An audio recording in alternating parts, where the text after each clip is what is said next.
যুবক দলের ঢাকা মহানগর দক্ষিণের আহ্বায়ক উপস্থিত রয়েছেন প্রধান অতিথি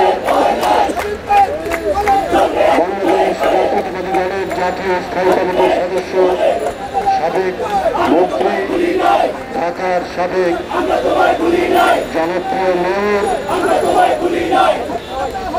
মির্জা আব্বাস উপস্থিত আজকে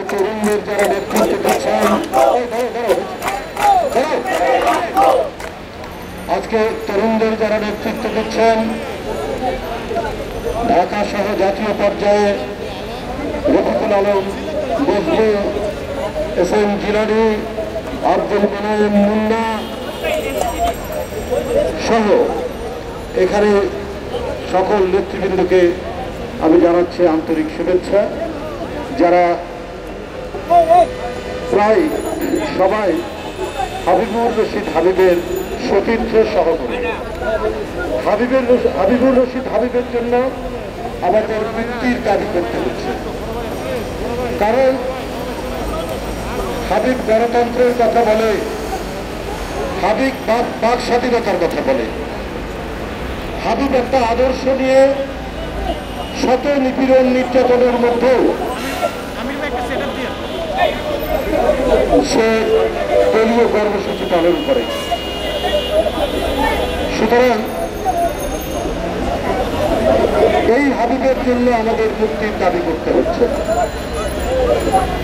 এই হাবিব জাতীয়তাবাদী ছাত্র দলের সাধারণ সম্পাদক, কিন্তু এই হাবিব কখনো শার্টের বোতাম খুলে বুয়েটে প্রবেশ করেনি। এই হাবিব জাহাঙ্গীরনগর বিশ্ববিদ্যালয়ের ছাত্রলীগের সাবেক সভাপতির মতো ভাইস চ্যান্সেলরের কাছে টেলিফোনে কোটি কোটি টাকা চাঁদা চায়নি।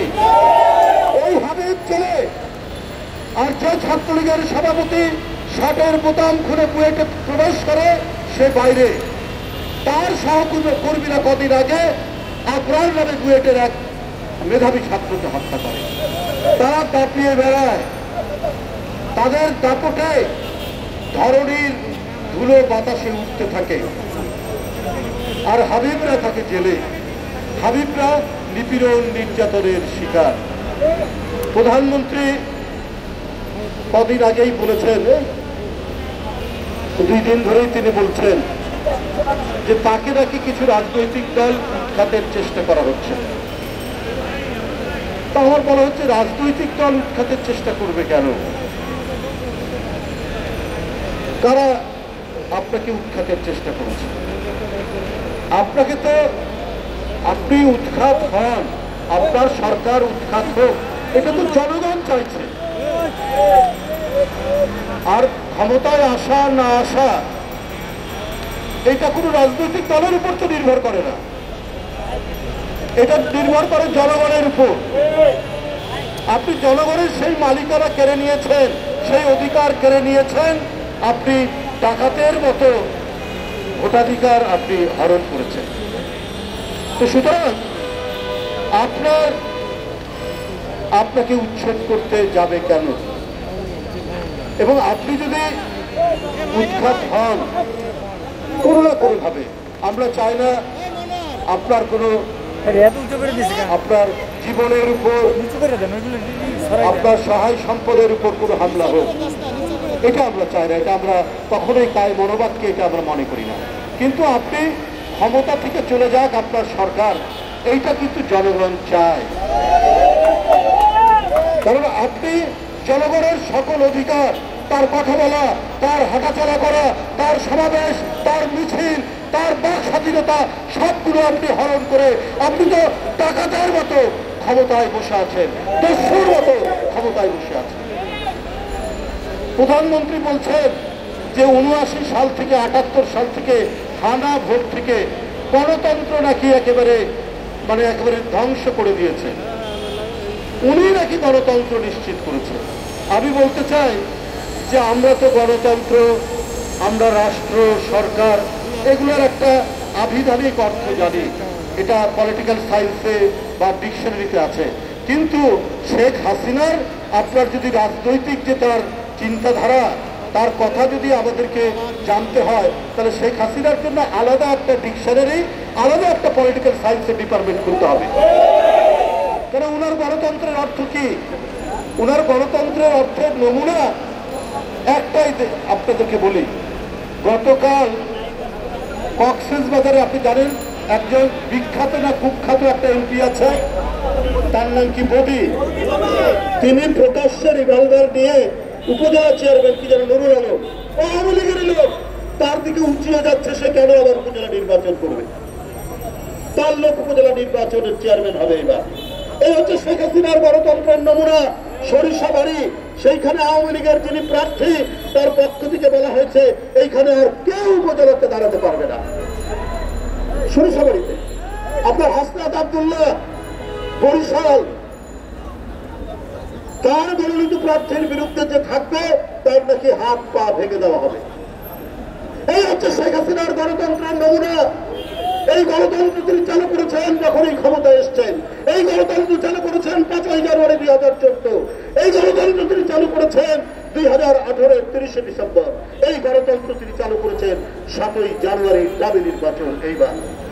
তো সুতরাং তার কথা, তার মত অনুযায়ী গণতন্ত্রের ব্যাখ্যা দিতে হবে। বাংলাদেশ থেকে জনগণের অধিকার বলে যে কথাটা আছে, এই কথাটাকে তিনি মুছে দিয়েছেন, নিশ্চিহ্ন করে দিয়েছেন। কেন? সেটা হচ্ছে তিনি যে দুঃশাসন চালাচ্ছেন, সেই দুঃশাসনের বিরুদ্ধে কেউ যেন টু শব্দ করতে না পারে। তারপরেও বলতে হবে যে শেখ হাসিনা সুশাসন চালাচ্ছে। এটা শেখ হাসিনার ইচ্ছা, এটা শেখ হাসিনার মামার বাড়ির আবদার। উন্নয়নের কথা বলেন, শেখ হাসিনার উন্নয়ন কি? ওই যে একটা প্রবাদ আছে না, অন্ধের হস্তি দর্শন, অন্ধের হাতি দর্শন। এই হচ্ছে শেখ হাসিনার উন্নয়ন। মানুষের উন্নতি নাই, মানুষের কথা বলার অধিকার নাই, মানুষ অনাহার ক্লিষ্ট, মানুষ অভুক্ত, তারপরেও শেখ হাসিনার উন্নয়নের কথা বলতে হবে। শেখ হাসিনার উন্নয়নের আরেকটি নমুনা আপনার বড় চাষ, আমন চাষ, আলু চাষ, পেঁয়াজ চাষ। এর জন্য গরিব কৃষক 5,000 টাকা 10,000 টাকা ঋণ নেয়। সেই ঋণ পরিশোধ করতে না পারলে সুদসহ সেই কৃষক কারাগারে। আর যে লোক 10,000 কোটি টাকা ঋণ নিয়েছেন, শিল্প ঋণ নিয়েছেন, তারা হচ্ছে ক্ষমতার ঘনিষ্ঠ। তারা কি? তারা কিন্তু প্রকাশ্য আলোতে ঘুরে বেড়াচ্ছে এবং সরকারের পাশে থাকেন তারা। এইটা শেখ হাসিনার সুশাসনের একটি নমুনা।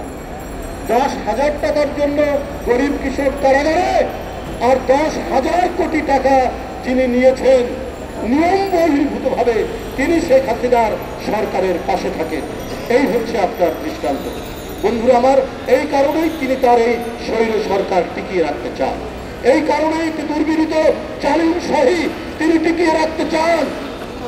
আর এই জন্যই তিনি গণতন্ত্র বিরোধী দল বিএনপি এগুলো সহ্য করতে পারেন না।